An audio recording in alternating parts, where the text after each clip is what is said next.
जय श्री कृष्णा दोस्तों, कैसे आप लोग? स्वस्थ होंगे, मस्त होंगे, आशा और उम्मीद करती हूँ बहुत ही ज़्यादा अच्छी होंगे और मैं बढ़िया होगी। एक नए दिन की शुरुआत, नए ब्लॉग के साथ ब्लॉगिंग की शुरुआत हो रही है आज घर से।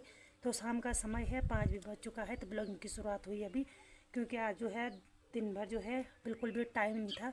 तो सबसे पहले आप सभी लोगों को नवरात्रों की ढेर सारी शुभकामनाएँ और माता रानी की कृपा बनी रहे। जैसे कि आप सभी लोगों को पता है कि आज से जो है नवरात्र भी शुरू हो चुके हैं। तो आज है पहला फास्ट।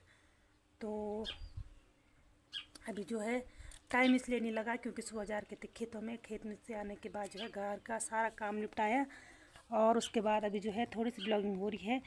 और अभी जाऊंगी फिर से खेतों में घास के लिए, क्योंकि घास के लिए जाना भी ज़रूरी है। और जो है आज जो है कीर्तन का भी कोई प्लान नहीं है सुबह का, तो देखते हैं क्या पता शाम को करेंगे, रात में खाना बनाने मतलब खाना खाने से पहले। तो अभी चलते हैं खेतों की ओर। तो यहाँ पे आ रही है अंशिका पिस्ट और शाम का समय है और आ चुके हैं हम मलखों में। तो यहाँ पे ये बैठे हुए हैं पत्थरों में। तो ये देख सकते हैं आप लोग, ये है चौक। तो चौक में इतने बड़े बड़े पत्थर है, तो इन लोगों का है सारे उपवास। और हम भी जा रहे हैं अभी खेत में घास के लिए। तो सविता की कंडी भी तैयार हो चुकी है, ये भी जाने वाली है और हम भी जाएंगे। तो शाम को अभी कीर्तन भी करना है, तो शाम को लगभग शाम कीर्तन के दिवस हो रहे। हाँ, तो शाम को थोड़ी सा करेंगे आज कीर्तन, क्योंकि अभी काम जब तक हमारा बोने का काम खत्म ना होगा। हाँ चलो। तो ये बोले है जल्दी आना, तो जल्दी तभी आएंगे जब हम उधर से घास लेके आएंगे, तभी आएंगे हम जल्दी। हाँ हाँ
मैया